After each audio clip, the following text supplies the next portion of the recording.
Kabla hujateremka, umezungumzia mauaji yaliyotokea Mwanza, lakini kuna mauaji yametokea Mtwara, na kwa taarifa zilizopo ni jeshi lako ndio lililofanya mauaji.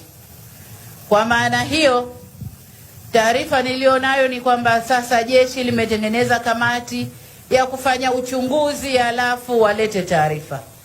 Haiwezekani jeshi lifanye mauaji, jeshi lichunguze lenyewe. Ndugu zangu wananchi na Watanzania, nimemwelekeza Waziri Mkuu aunde kamati nyingine iende ikafanya uchunguzi wa mauaji yaliyofanywa na jeshi la polisi, alafu watuletee taarifa. Lakini wakati huo huo, Mheshimiwa Waziri, nataka jeshi lako lijitafakari, waone kama kinachotokea ndiyo misingi ya jeshi la polisi au vinginevyo.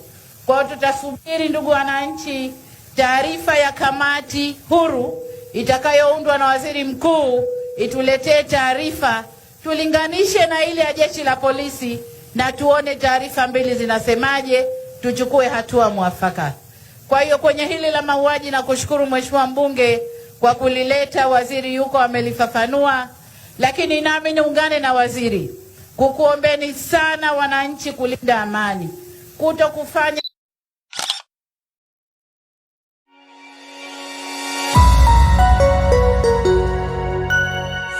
This is Olakara TV.